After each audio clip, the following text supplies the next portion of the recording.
Hello Americans channel. This video is made by free videos from Storyblocks, and these images and video we use just for explanation, and it's free use also. This old man owned a beautiful grass-filled property in the heart of town. He loved it, but not everyone liked his claim on the land. Housing developers tried to buy his house for years, but the old man always refused them.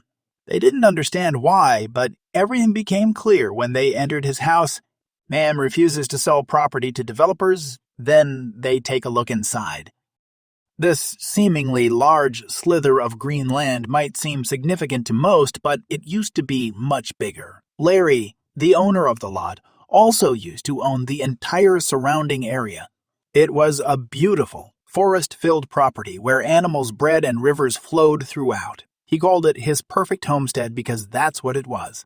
But as with most beautiful things, they are not built to last, because then something sad happened. Larry bought the large piece of wild country back in the 60s. Property back then was still cheap, and if you were skilled enough to build, you could create a true paradise. He and his family cultivated some of the land and managed to build a large but warm family home there. It was a dream come true to live in nature like that, and that was the way he wanted to keep it. But there was one problem. Once Larry got older, taking care of his vast land became much harder. Of course, he wanted nature to thrive on its own mainly, but maintaining a well-balanced forest still took a lot of manual work. That's why he eventually was forced to sell large pieces of land. He thought he found the right person for this, but it turned out that he was massively mistaken. The buyer seemed like a genuine guy at first. He told Larry that he was a profound nature lover and would make it his life's mission to preserve his beautiful wild land as much as possible. Larry thought that he found a friend who shared his beliefs, a man who truly cared about his homestead as he did. But unfortunately, all of it was a lie, because this man had ulterior motive. Almost instantly, after signing over the deeds to this supposed friend, things started changing. Larry saw trees disappearing on the edges of his forest and more people in suits driving across the land. And when Larry asked about it, the buyer kept making up excuses. He said that these men were from organizations that helped preserve land. It was how the world worked nowadays, but Larry knew better. Larry quickly discovered that the buyer was selling all the property to housing developers for profit, piece by piece. The surrounding area around his house was auctioned off to the highest bidder. Larry tried to stop the process, but the contract he signed was watertight, and Larry was powerless to stop any of it. "I should have read the fine prints better," he later stated. But the man's friendly demeanor tricked the aging Larry. The old man was heartbroken. He had made this place what it was, the area that his family called home, and now he was forced to witness how corporate people destroyed every inch of it.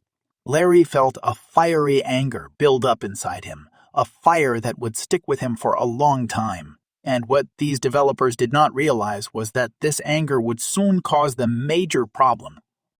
After that moment of realization that caused his initial anger, he made a promise to himself, a commitment to never sell this last piece of land that he owned, not to friends, not to anyone.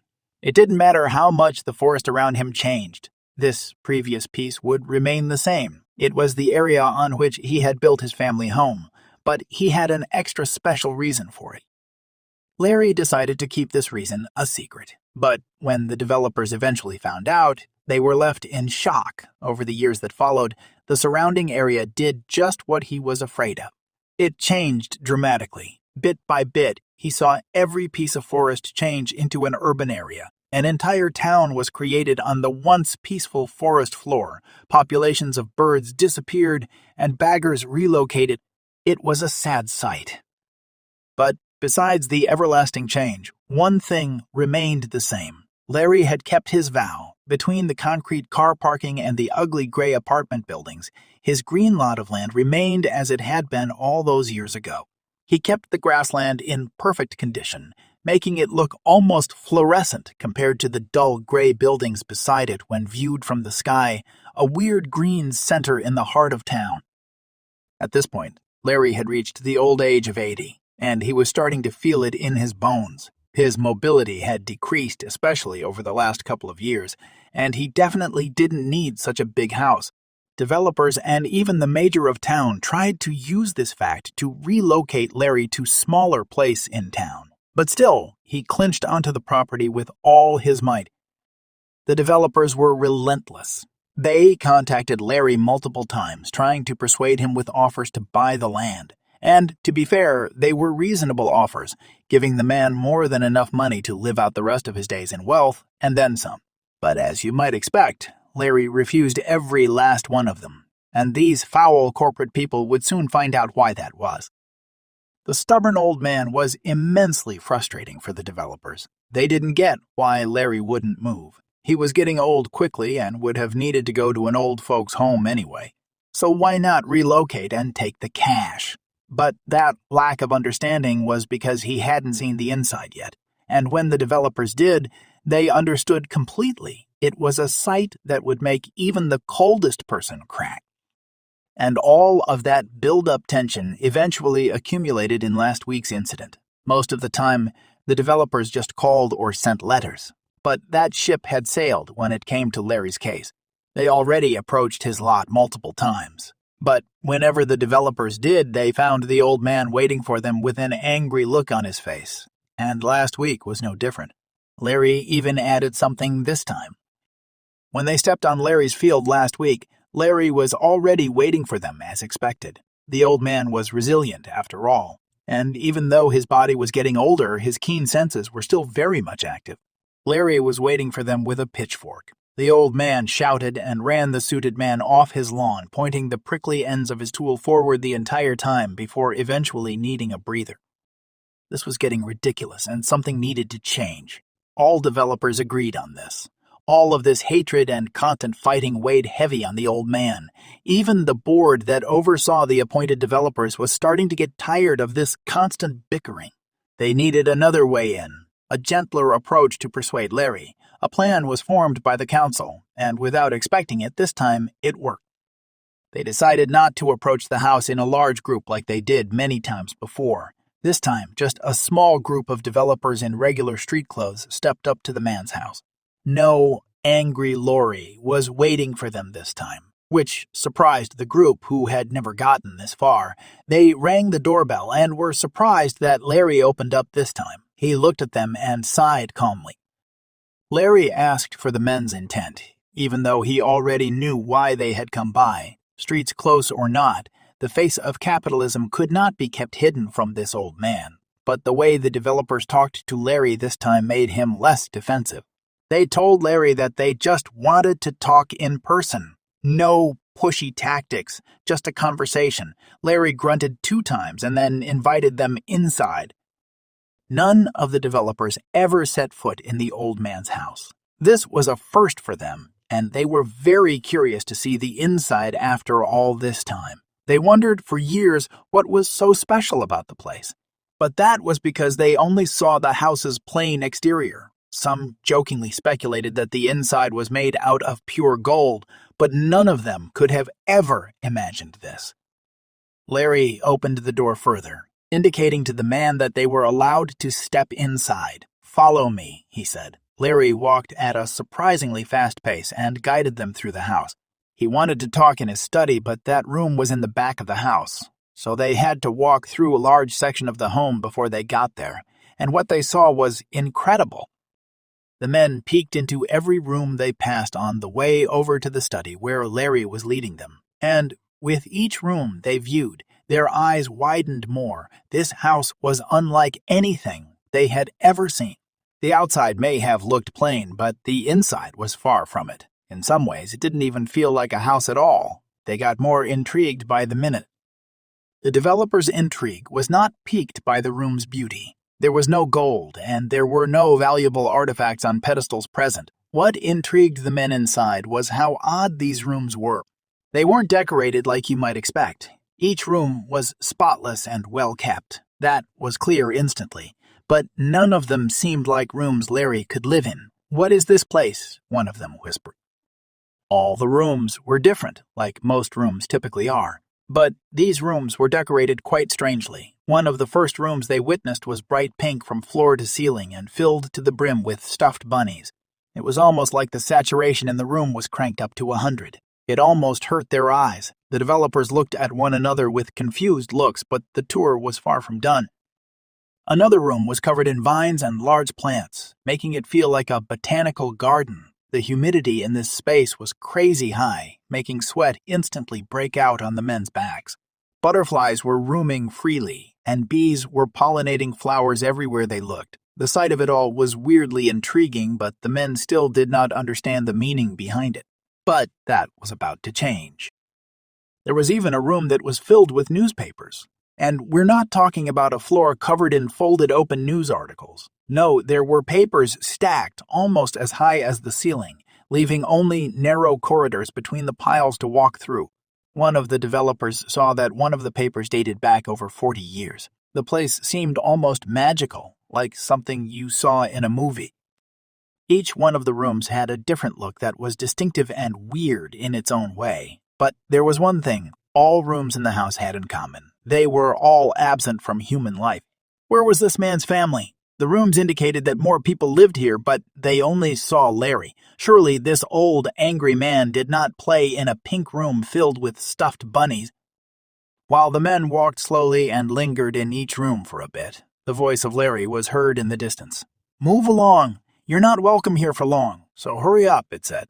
The team saw the old man step through an archway and disappear around the corner. The men realized that the fact that they were finally inside the house was already a win, so they did not want to anger him further. Larry told the men following him to hurry up, so they did. They ignored the other bizarre rooms adjacent to the hallway and quickened their steps. They now passed through the archway themselves and saw the old man's study. It was a beautiful place, ordained with old books and birchwood all around. "Have a seat," Larry spoke. The men obliged but did not hesitate to ask their one burning question. "You can't live here all by yourself. This house is too large, and those rooms are too specifically decorated for that to be true. Where is your family, sir?" one of the developers asked. They all looked at the man, wondering what he would say next, but none of them expected the response Larry was about to give them. Larry's eyes teared up almost instantly, and he started crying softly. The old man looked at the ground, searching for the right words, and then said there was no family. It was just him. He stated that there had not been any family in this house for many years now.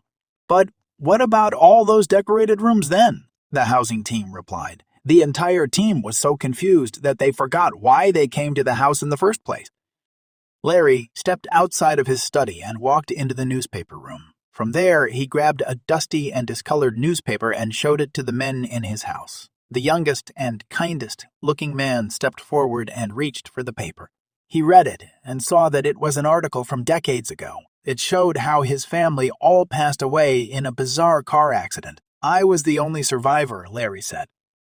Larry continued by saying that the rooms belonged to his loving family, one for his wife who loved gardening so much that he built her an indoor greenhouse where she could nurture her flowers all day.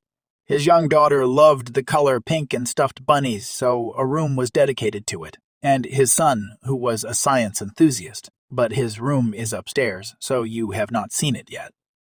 In all those years, I never changed anything about their rooms. Not one toy or book was moved out of place. The developers had to admit it was a remarkable sight. It made the house almost feel like a museum dedicated to their lives. But it was also clear to the men that Larry was severely traumatized and clung to every detail from the time when his family was still alive. Larry allowed them a brief look around at the request of one of the developers. They entered the newspaper room and saw that every paper in there was related to the accident. It was heartbreaking to see. But now, they also realized the repercussions of their actions. By changing his family forest into an urban area, they added to the man's pain, which made him hang on to the past even more. Larry let himself fall backward, landing in a creaky old rocking chair, and there he sat sobbing, looking at old pictures of happier times. He remained silent while the developers talked amongst each other. "We cannot take this house from him. That would kill him," one of the men said, whispering. This remark stirred up a commotion among the other men. They were not allowed to leave the property empty-handed. They mumbled while Larry kept staring downward. But then a loud voice arose from the group of men. "I've got it! I've got it! I've figured out a solution! One of the developers shouted, "I think I have come up with a plan that would satisfy both parties," he said. His eyes were filled with excitement, but his fellow employees looked at him confused. But when he started explaining, all of that changed. He said it was a plan they had in storage for a while, but it was never fully realized. But learning about your past, it just might work. The man's enthusiasm piqued Larry's interest as he finally lifted his face upward. He stared at the young team member, curious to hear what he had to say. The developers weren't able to convince him for years, so what plan could change that? The developer started talking to all parties in the room. He first of all promised never to build another house on Larry's property again. His team members immediately started rumbling after the young man spoke those words. "But we have to. We have orders," one of them reminded the young fellow. But the kind-hearted man shut them down and continued, "But we do need your permission to make something else on his land." Larry stared at the young man with a confused look on his face. He wanted him to explain what he meant. He liked the part where the house would remain away from his property. However, Larry was still on the fence and wanted to say no just because he didn't like them. But that was because he had not heard all the details yet, and the developer was just about to tell him. The developer continued speaking and said the original idea was not to build housing on Larry's large final piece of land. Its central placement in the town made it a perfect spot for a large community park, a place filled with greenery that would connect all surrounding neighborhoods in harmony. It wouldn't block your view with apartment buildings, and if we follow the original plan, you will never have to move again. But to make this park a reality, they needed Larry's last large piece of land to build on. The large strip of land would be divided into a personal living quarter for him, with his own private garden. The rest of the green field would be filled with trees, ponds, and places for people to connect and children to play. Larry looked at the young man, said nothing, and just scratched his head. As a final Hail Mary, the young developer explained that by making this setup, Larry's house would remain a central point of the town. By doing so, they would honor the birthplace of the homestead, the place he created with his family. But the surrounding area around the house would be forest, the old man interrupted. The developers looked at Larry in confusion. "Forest what?" they asked in confusion. Larry started smiling for the first time since they arrived at his house. The old man said that if they brought back nature, it would be like the forest was around his home again, and the thought of that connected deeply with the old man. It would almost be like it was before all of this. Tears filled Larry's eyes once more, but this time they were not filled with sadness. This time, they were filled with pure joy. Many years ago, he promised his wife to always respect and care for the land they bought together. It was their pride and joy, and Larry loved walking through nature with his wife. The thought of some of that vibe returning to the area felt wonderful to the old man. "Will it be like a forest?" Larry asked the young developer leading the conversation. The leading developer answered, "Yes, a forest vibe is what we will go for since it best suits the town's history. It still has to be a park for kids to play in, so small playgrounds are inevitable. But we want to keep the rural forest feeling alive because that is what fits with this area." The idea brought a broad smile to Larry's face, and after that, the old man didn't need much more convincing. The atmosphere in Larry's house changed dramatically after that. The grumpy old man seemed to have disappeared, and a cooperative version of Larry arose from within him. They agreed and shook hands. Larry hoped that this time he would not be lied to like before. Since the last time he trusted a stranger, he forgot to read the fine print and got screwed over. But after reading the contract, everything seemed fine. Papers were signed, and every party was happy for the first time in years. After a few weeks, the rebuilding of Larry's property started, and within a year, the town's park was realized. It was beautiful, with large lakes and plenty of wild trees that also used to grow in the forest surrounding his family home. And the fact that the park was done also came with an extra welcome surprise for the now satisfied Larry. At first, the old man was a bit hesitant. The park was stunning and definitely resembled the beauty his forest property had before. But still, he wondered if he had not given up too much. He always was a very private man, preferring the company of animals and greenery over the company of people, and now he agreed to complete strangers roaming around his pasture. Was this decision wise? He was about to find out. Eventually, he stepped out of his house and walked into the finished park for the first time. After walking around for 10 minutes, he started to relax. The birds in the trees and the squirrels between the dense bushes made him feel at home. Some children played in the back, but their laughter only added to the serenity. But then he felt something bumping against the back of his leg.